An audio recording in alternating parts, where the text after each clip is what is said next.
Guys, we're here with Veronica, correct? Yes. And this is the Dallas Animal Services. And this is the third largest one in the state of Texas. No, third largest in the country. Okay, so the whole U.S. Imagine the places you've never been in your life and come to Texas. This is the third largest adoption facility.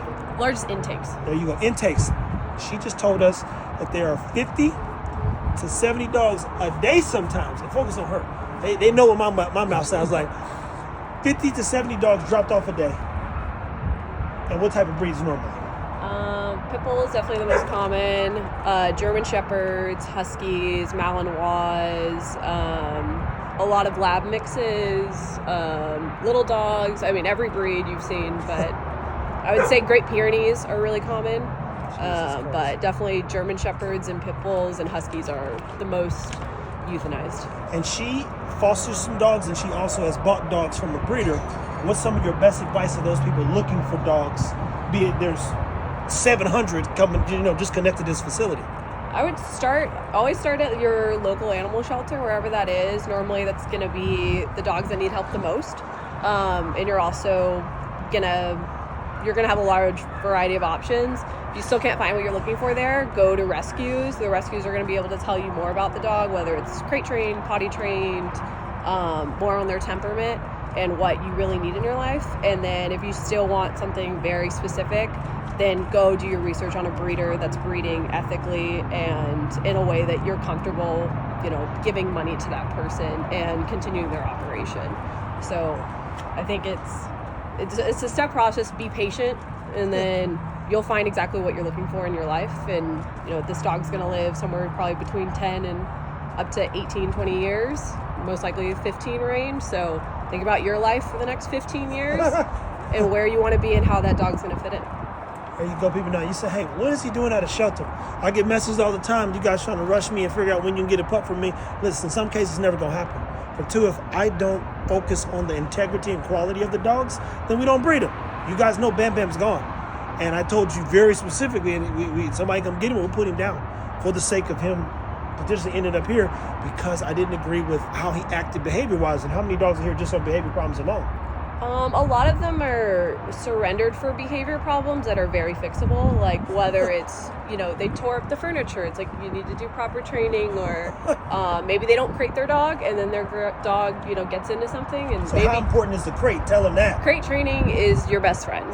Crate training is it's protection for your dog from getting into your belongings, and it's protection for your belongings in your space from your dog while you're still learning and figuring it out.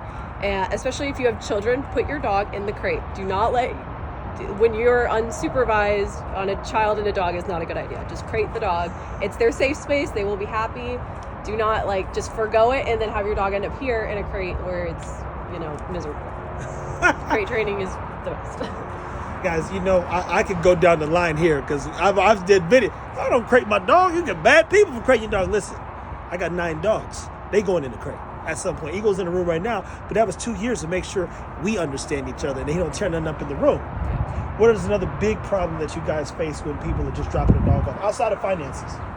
Size. Sometimes people don't know how big a dog's going to get when they got it, when you need to research, what size are you comfortable with? And I would say apartment laws too, of which breeds are allowed. The worst thing is if someone moves and then suddenly they can't have their dog anymore and then they're ending it up here. It's really sad.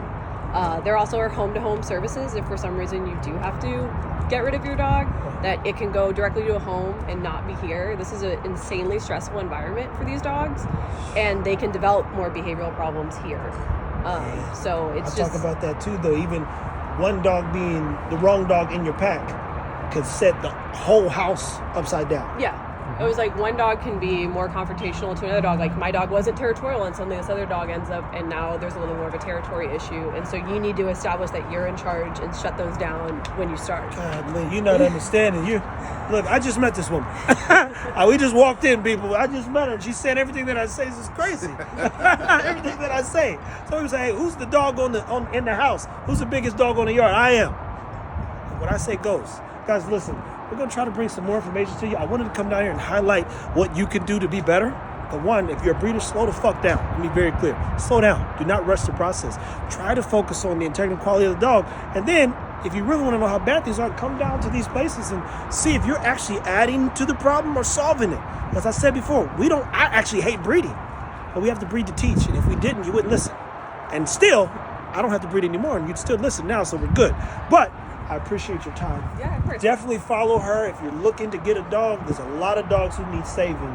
How many dogs, and I don't know if you should or shouldn't say, might have to get put down in a month? In a month? I just looked at the numbers last year. I think 900 got put down. So, we're talking about this year's been a little worse. So it's anywhere between 70 and 100 dogs on a monthly basis are losing their lives for, maybe just space, which that's really hard pill to swallow. Just because you didn't have the space and didn't investigate what you were comfortable with or how much work it was going to be. Guys, take care of your dogs.